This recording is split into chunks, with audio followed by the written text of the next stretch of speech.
queridos e amados irmãos, estamos juntos mais uma vez para estudar mais uma lição da nossa Escola Bíblica Dominical. Hoje nós estaremos estudando a lição de número 2. Começamos no último domingo um novo trimestre, o último trimestre do ano de 2025, e estamos estudando a respeito da multiplicação de discípulos. E usando como base nesses primeiros capítulos, nessas primeiras lições, a vida de Timóteo, companheiro de Paulo, filho na fé de Paulo, com quem Paulo trabalhou para que se tornasse um verdadeiro discípulo de Jesus. O objetivo dessa lição, da lição número 2, que se chama Chamado e Propósito do Discipulado, ela é que a gente possa compreender que o propósito do discipulado, o propósito do discipulado, a importância do discipulado para o nosso crescimento e nosso amadurecimento espiritual e pessoal. Então, a finalidade da nossa lição é essa, é nos mostrar que o discipulado ele é muito importante na nossa construção espiritual e pessoal como cristãos. A carta de Timóteo é o mais rico documento para quem deseja entender o verdadeiro discipulado cristão. Ela é o mais rico documento para quem deseja entender o discipulado cristão, pois através da vida de Timóteo nós vamos ver ali como que o seu discipulado foi importante na sua formação e seu amadurecimento espiritual, a fim de que ele viesse render muitos frutos para o reino de Deus. Timóteo, a 1 Timóteo é uma carta pastoral que vem do coração do apóstolo Paulo para o seu filho na fé. Com que finalidade? Com a finalidade de encorajar Timóteo que permanecesse fiel e firme nas verdades do Evangelho, ou seja, na verdade do Evangelho, O Jesus é a verdade, Jesus é o Evangelho, então a verdade do Evangelho. Logo no primeiro capítulo, Paulo estabelece ali os fundamentos essenciais para qualquer discípulo. Ele vai definir ali o que é importante, o que se faz necessário para que exista um verdadeiro discípulo, para que a pessoa seja um verdadeiro discípulo, para que o cristão seja um verdadeiro discípulo de Jesus.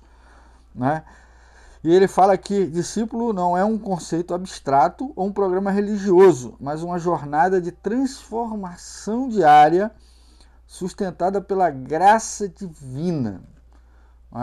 Durante toda a nossa jornada como cristãos, nós estaremos lutando contra dificuldades, contra intempéries, sejam internas ou sejam externas, seja conflitos interiores, conflitos, influências exteriores, seja conflitos internos no seio da igreja, conflitos internos fora da igreja, que vão ali circundar a comunidade cristã a fim de impedir que ela avance no seu propósito, que ela avance na sua missão e que retarde o retorno do nosso Salvador Jesus Cristo.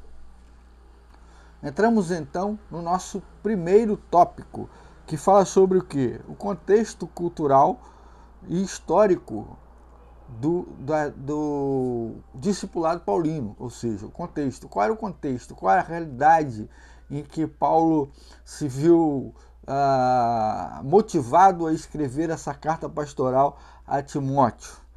Então, nós vamos ver o quê?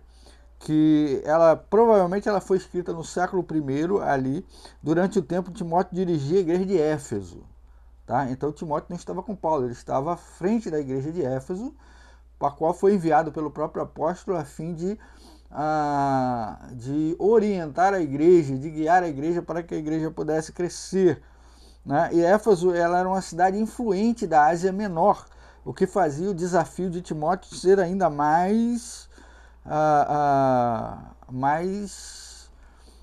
difícil, mais intrigante, mais desafiador, Então, Timóteo ele era jovem, era um líder da igreja de Éfeso e era uma igreja que se encontrava rodeada por influência de religiões pagãs, por filosofias gregas falsas e muita confusão espiritual. Então esse era um ambiente ali em que Timóteo foi enviado para Éfeso para poder ali orientar, reorganizar, trazer de volta a igreja para a sua caminhada Então Timóteo tinha todos esses desafios pela frente. Timóteo tinha que enfrentar toda essa a confusão religiosa, toda essa a influência de religiões pagãs dentro do contexto do cristianismo, influências até de judaizantes legalistas dentro do seio da igreja. Então, o desafio de Timóteo não era um pequeno desafio, mas um grande desafio.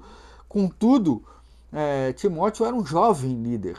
Ele estava ali começando seu ministério, ele estava ali dando eu acredito que seja a primeira vez que Timóteo esteja sozinho, tomando conta de uma igreja, tomando conta, enfrentando tais dificuldades sem o auxílio do apóstolo Paulo direto, né? Auxílio direto ali, isolado, para que ele pudesse lograr êxito com mais facilidade. Paulo, na sua carta, além de dar orientações para Timóteo, de como deveria ser o seu trabalho, Paulo também compartilha o quê? O seu testemunho pessoal, demonstrando que, para Timóteo, que o discipulado é, antes de tudo, uma experiência de graça e misericórdia da parte de Deus. Né? Então, o ato de discipular, o ato de ser discipulado, o ato de poder conhecer a graça, o ato de poder viver a graça, o ato de poder servir o reino de Deus, ele é muito mais do que um simples plano religioso, um simples contexto cultural. Ele é de uma experiência da graça e da misericórdia da parte de Deus. Por quê? Porque no discipulado a gente tem que exercer o amor, a gente tem que exercer a compaixão, a gente tem que ter paciência, a gente tem que ter zelo, a gente tem que ter cuidado, a gente tem que ser tolerante. Então, o discipulado é uma experiência, é uma jornada, né? É uma caminhada constante, dia a dia, fazendo com que ele se desenvolva, e para que haja essa paciência, para que haja essa compaixão, para que haja esse exercício do amor cristão, né, desenvolvendo-se, é necessário o quê? É necessário entender, é necessário compreender a graça e a misericórdia divina. É preciso depender da graça e da misericórdia divina para discipular. É preciso depender da graça e da misericórdia divina para ser discipulado. É preciso também aquele que está sendo discipulado, que ele entenda a necessidade do discipulado na sua vida, e ele precisa compreender a graça e a misericórdia para que ele tenha anseio por aprender de Jesus e se desenvolver, amadurecendo espiritualmente e como pessoa. Éfeso era uma cidade de cultura helenística, ou seja, grega, de influência grega, né? A cultura de Éfeso ela era focada no status e na retórica. Então, o que se valorizava em Éfeso era o status quo do indivíduo, era se ele fazia parte da elite, se ele era um aristocrata, se ele era alguém das altas classes sociais. Então, era uma sociedade que dava valor a isso. E a retórica, a filosofia, o conhecimento, né? O gnosticismo o conhecimento, né? O conhecimento intelectual, o conhecimento cultural, o conhecimento científico. Então eram essas coisas que eram valorizadas. E o status do indivíduo, né?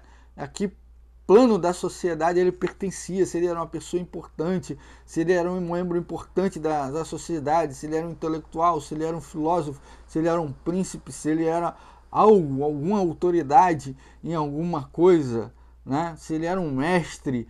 Então era isso que fazia, que se valorizava em Éfeso. Isso ele contrastava totalmente com o evangelho, onde se pregava o quê? A humildade, né? Era a humildade. Então a palavra de Deus diz que a gente não deve se considerar maior que o nosso irmão, que o nosso próximo. Quer dizer, isso era um conflito, né, social do que Timóteo encontrou ali em Éfeso, né? E também era como a gente já viu lá, um lugar onde existiam variadas religiões e que misturavam ideias o quê? Misturavam ideias judaicas, filosóficas e místicas. né? Essas eram as maiores dificuldades que encontravam. Qual que eram? Eram os falsos ensinos e as heresias que eram pregadas no seio da igreja, dentro da igreja. Foi isso que Timóteo encontrou quando foi tomar conta de Éfeso, né? Esses ensinamentos heréticos.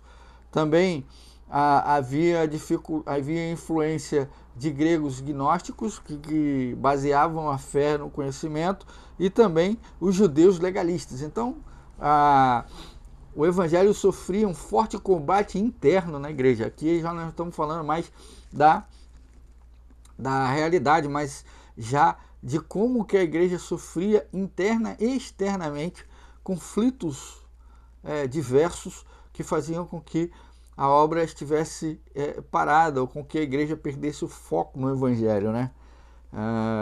A ideia de tudo isso é tirar o foco do evangelho, né? Porque as autoridades da igreja estavam sendo contestadas, e uma autoridade contestada é uma autoridade que não tem influência sobre o seu povo. Então isso era muito ruim para aquela igreja, e por isso que Timóteo estava ali, para poder fazer valer a graça e a misericórdia de Deus e trazer o povo para o foco, que é o evangelho, contrastando com tudo que estava acontecendo ali naquela igreja. O contexto da carta nos mostra que discipulado é formação de caráter cristão. Anota aí, irmãos, formação de caráter cristão, integridade doutrinária, né? A doutrina de Deus, a doutrina do Senhor Jesus, ela precisa permanecer íntegra, né? Ela não pode ser associada a nenhuma outra realidade filosófica ou estruturada ou religiosa, de nenhuma interferência de nenhuma outra religião dentro do contexto do evangelho. Ou seja, o evangelho precisaria permanecer íntegro, puro, conforme pregado por Jesus, sem nenhuma interferência exterior, fosse judaica ou gentia. Ok? Fidelidade no ensino. A autoridade que estava ali na igreja, ela tinha que ser fiel ao ensino de Jesus, tá? E disposição para sofrer pelo evangelho. Por quê? Porque havia perseguição, havia discussão, havia questionamento, né? E aí ele manda conferir aqui 1 Timóteo 1,18, 4,10 e 6,12. Discipulado, irmãos, envolve o quê? E aí Paulo vai explicar o que desenvolve o discipulado, né? O que envolve, o que envolve o discipulado? Transmitir o evangelho com fidelidade às novas gerações, aqueles que se achegam à igreja, viver de acordo com o evangelho. Não basta pregar o evangelho, é preciso viver o evangelho, viver de maneira que seja visível a ação da transformação da misericórdia e da graça de Jesus na sua vida. É preciso o quê? Dar testemunho tanto para os de dentro da igreja como os de fora da igreja. Não basta que os de fora vejam a sua mudança, mas os do interior, aqueles que convivem com você dentro do seio da igreja, precisam ver o seu testemunho ali, de acordo com a tua pregação, com a tua palavra. E quarto, combater as heresias com amor e sabedoria, né?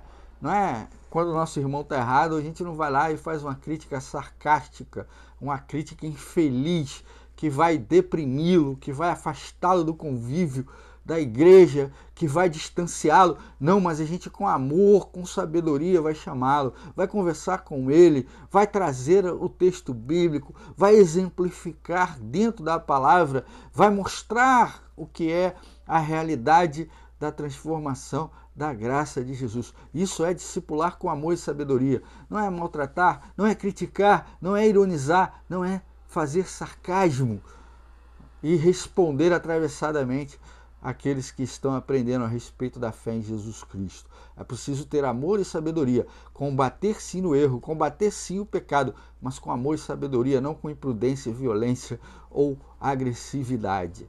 Isso é muito importante. Muito importante. Existem muitas pessoas feridas dentro da igreja que guardam mágoas porque não podem amadurecer espiritualmente por conta da falta de amor e de sabedoria da parte daqueles que deveriam discipulá-la. É muito importante quebrarmos esse vínculo e fazermos com que o discipulado seja algo baseado no amor e na sabedoria. Então entramos no nosso segundo tópico, né? O segundo tópico da nossa lição, que fala sobre a importância do discipulado. A importância do discipulado. Por que o discipulado é importante? Porque o discipulado evita que os irmãos se desviem da fé. Aquele que tem uma doutrina firme, uma doutrina bem consistente, aquele que vive a verdade do Evangelho, da graça bendita de Jesus, ele não se deixa enganar, ele não deixa influenciar por celebridades populares do YouTube, celebridades populares das redes sociais. Não, ele permanece firme, ele conhece a palavra de Deus, ele sabe o caminho que ele deve percorrer. Então o discipulado é importante porque ele evita que os irmãos se desviem da fé, irmãos. E o discipulado, ele liberta e fortalece a igreja de Jesus. Por quê? Pessoas que vivem a sã doutrina, pessoas que experimentam a sã doutrina e que vivem de acordo com a sã doutrina, não se deixam influenciar e não são impedidos de continuarem a pregar a palavra. Dessa forma, a igreja de Jesus se desenvolve com saúde, de forma incontestável, de forma que a igreja ela está sempre se desenvolvendo na graça e na misericórdia de Jesus. O discipulado, ele é importante porque ele requer atenção constante à doutrina correta. Ou seja, é preciso constantemente conhecimento da palavra. É preciso constantemente examinar as escrituras. É constantemente necessário uma vida de oração. É constantemente necessário vigiar ao nosso redor. Para quê? Para que a gente não tenha uma inflamação do nosso ego e aí se deixe influenciar pelas más influências e possa ali perder o foco naquilo que é importante. O discipulado é um chamado para o crente estar enraizado na palavra de Deus e defender a verdade com amor e sabedoria. Amar a palavra, irmãos, amar a palavra e viver a palavra, porque é vivendo a palavra que encontramos sabedoria. E quando temos sabedoria, exercemos o amor de forma muito frutífera para o reino do Senhor, o reino de Deus. Discipulado é uma vida guiada pela consciência transformada pela graça e marcada por um coração que busca a justiça de Deus em Cristo, ou seja, mais de Deus e menos de mim, que ele cresça e eu diminua, ou seja, o crente, o discípulo, aquele que é discípulo, aquele que exercita o discipulado, aquele que foi discipulado, é alguém que tem a sua vida guiada por uma consciência transformada pela graça. Não é mais o que eu quero, mas o que Jesus disse que eu preciso fazer. Não é mais o que eu quero, mas é o que Jesus diz como eu preciso viver. Não é mais o que eu quero, mas é importante que o reino de Deus cresça e que a sua justiça seja cumprida a todas as criaturas da terra.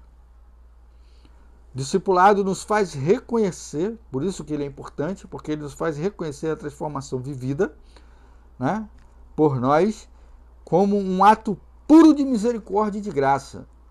Ou seja, nada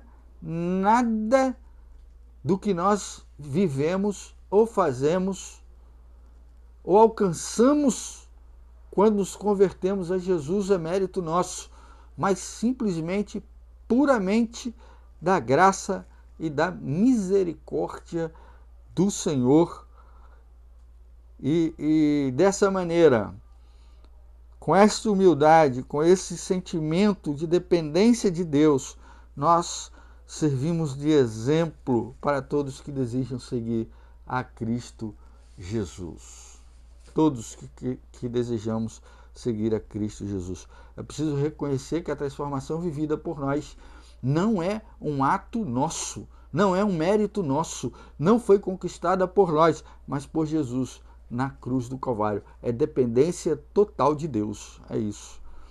Discipulado, ele é importante porque é uma jornada que nos capacita a ser firmes no propósito de Deus, mesmo quando sabemos das nossas fraquezas, pois a graça, ela não apenas perdoa, mas capacita para a missão que Jesus nos deu. Qual é a missão, irmãos? Qual a grande comissão? Ir de fazer discípulos, batizando-os em nome do Pai, do Filho e do Espírito Santo, ensinando-os a guardar tudo quanto vos tenho ordenado, até que eu volte. Ou seja, a Igreja de Jesus precisa proclamar o Evangelho, cuidar daquelas pessoas que se chegam ao Evangelho e ensiná-las na sã doutrina, a fim de que amadureçam espiritualmente e deem continuidade à missão de Jesus, dê prolongamento à Igreja, dê vida eterna para que possamos caminhar com a Igreja de Jesus, seguindo a Cristo até o dia em que estaremos na glória com o nosso Senhor. Então entramos no terceiro tópico da nossa lição, que é o quê? Encorajamento ao combate. Timóteo tinha como missão combater as heresias, divisões e interferências externas e internas na igreja, e ainda formar líderes espiritualmente maduros, pois isso dependia da saúde espiritual da igreja. Paulo, nos versículos 18 a 20, encoraja Timóteo a combater as falsas doutrinas, mantendo a boa consciência, lembrando que muitos naufragaram na fé. Sua missão era combater o bom combate da fé, ou seja, Timóteo tinha uma missão muito importante. Qual que era? Era combater as divisões das heresias, trazer o foco da igreja de volta para o Evangelho, descartar as influências externas, né? Fazer com que a igreja abandonasse as influências externas e combater as influências internas, que eram aqueles irmãos que questionavam as autoridades e queriam uma igreja legalizante, uma igreja fundamentalista, uma igreja legalista. Então, Timóteo tinha que romper com tudo isso. Mas não apenas isso, mas ele ainda tinha a tarefa de, como ministro interino da igreja de Éfeso, formar líderes maduros espiritualmente, a fim de que esses pudessem o quê? Pudessem continuar no combate da fé, evitando que a igreja sofresse tais influências e tais divisões, porque a saúde da igreja dependia exatamente de líderes maduros, com autoridade para dar prosseguimento e levar a igreja adiante no cumprimento da sua missão, né? E não era uma tarefa fácil, por isso que Paulo diz a Timóteo: mantenha a boa consciência da fé e combata tudo que tem que combater, sabendo que Jesus é contigo e que você não vai estar sozinho. E tem que permanecer firme, porque muitos desistiram no meio do caminho, muitos abandonaram o barco, muitos se atiraram ao mar e sofreram um naufrágio, ou seja, falharam na sua missão. Ele lembra que a vocação de Timóteo foi confirmada por Deus, ou seja, a autoridade, Timóteo, que você tem foi confirmada por Deus, por isso você está aí, né? Por isso que você tem que permanecer firme e combater os desafios e combater as heresias, porque você é um vocacionado, você é um servo de Deus, você foi confirmado na fé por Cristo, por Deus, e você vai vencer essa batalha. É um encorajamento, né? E ele fala para Timóteo o quê? Que a vida cristã não é um passeio, não é um passeio, mas exige firmeza, vigilância e preparo. A vida cristã exige o quê? Firmeza, ser firme na sã doutrina, não se desviar dela, não tirar o foco do evangelho e se manter o quê? E se manter no propósito de Deus, seguindo firme no propósito do Senhor, combatendo o bom combate da fé, né? Dizendo não para as heresias, comprovando biblicamente que as heresias não estavam no contexto da graça e da misericórdia de Jesus, nosso Senhor.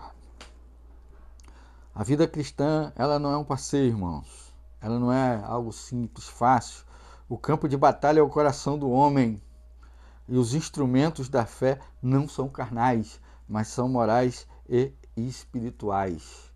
Esses instrumentos são a fé e a boa consciência transformada pela graça e a misericórdia de Jesus Cristo. É assim que a igreja vence. A igreja vence mediante a fé, mediante a firmeza, mediante a defesa da verdade, a defesa da palavra, o combate às heresias, o combate ao pecado, o combate às influências malignas que tentam impedir e obstruir a missão da igreja de Jesus. E como que a igreja faz isso? Com fé e com boa consciência, com moral, com transformação interior feita e realizada pela misericórdia e pela graça de Jesus. Concluindo, irmãos, a luta do discipulado ela é diária e exige vigilância espiritual, manter-se firme na fé diante das tentações e dificuldades, confiando sempre no Senhor para que possamos sair vitoriosos. O combate às heresias exige coragem e firmeza, não só para defender a verdade, não é só defender a verdade, o Evangelho de Jesus, mas também confrontar o erro com firme disciplina. O discipulado genuíno exige o quê? Fidelidade e fé, integridade de consciência e disposição para combater o bom combate da fé. Então, que combatamos o bom combate da fé, realizando um discipulado firme, maduro, um discipulado com amor e com sabedoria, a fim de que a Igreja de Jesus caminhe sempre para frente, avançando e derrubando as muralhas do inimigo. Que Deus nos abençoe, que Deus abençoe a sua vida, que Deus abençoe a sua família, a sua casa. Nos vemos no próximo domingo com a graça de Deus, a graça do Senhor. Deus abençoe.